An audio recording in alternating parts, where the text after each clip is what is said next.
पहली बार मैंने किसी मंच पे आके कुछ अपनी बातें शेयर की है, इसके पीछे मैं सारा क्रेडिट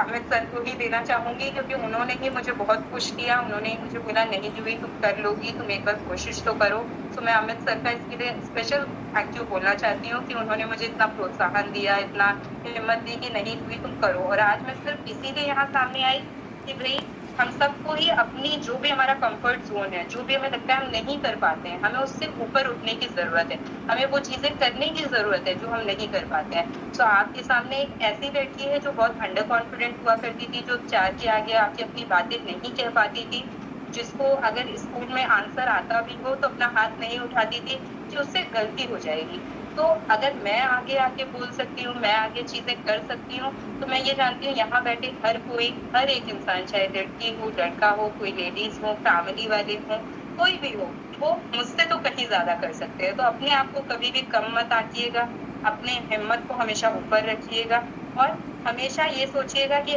आपको आज लग रहा है आप नहीं कर पाओगे, लेकिन अगर आप अपने पिछले 6 महीने देखोगे, तो जो आप पिछले 6 महीने पहले नहीं कर पा रहे होगे, आज की डेट में आज वो काम आप कर पा रहे होगे। जैसे कि यहाँ पे जुड़े भी सारे लोग शायद पहले डिजिटल मीडिया से इतने नहीं कनेक्टेड रहे होंगे, बट आज के समय में हर कोई इतने अच्छे से, इवन मुझसे ज़्यादा अच्छे से, आजकल के बच्चों से ज़्यादा अच्छे से सारे सर लोग और सभी लोग यहाँ के टैकल कर रहे हैं डिजिटल मीडिया को। सो ये सब हम जैसे कोशिश करते हैं सीखने की, हम सब कुछ सीख सकते हैं। हर किसी के अंदर प्रतिभा है, बस उसको हमें निखारना है और उसे हम खुद ही जान सकते हैं कि हमारी प्रतिभा क्या है। सो आप सब लोग सामने आइए, अपनी बात रखिए और अपने को जो भी आपको महसूस होता है, जहाँ पे भी जो चीज़ लगती है, इवन आपको अगर प्रोडक्ट्स में कोई कमी भी लगती है, तो मुझे लगता है कि हर किसी को आगे आके कंपनी को बताना चाहिए ताकि कंपनी उसमें इम्प्रूवमेंट कर सके। ऐसी कंपनी कहीं नहीं मिलेगी जहाँ पे कंपनी खुद लोगों से पूछती है और उनके फीडबैक्स को इतना महत्व देती है कि वो उनके फीडबैक्स पे काम करती है और फिर उन प्रोडक्ट्स को और बेहतर बना के भेजती है। जैसे मैंने महसूस किया था कि पहले ये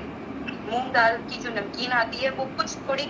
खट्टी होती थी, लेकिन अभी अगर उसको हम देखें तो वो एकदम प्रॉपर रेशियो में उसके मसाले होते हैं। तो आपको बस आगे आने की देर है और पैसे की जहाँ तक बात है, आमदनी की बात है आसियान के थ्रू, इस बात का तो मैं दावा करती हूँ कि आज नहीं तो कल आपको आमदनी आनी ही आनी है। बस ये समझ के चलिए अभी आपने बीज बोया है, कुछ वक़्त लगेगा उसको पेड़ बनने में, पौधा बनने में। बस तब तक का इंतज़ार करिए, आपकी आमदनी आना कोई रोक सकता ही नहीं है।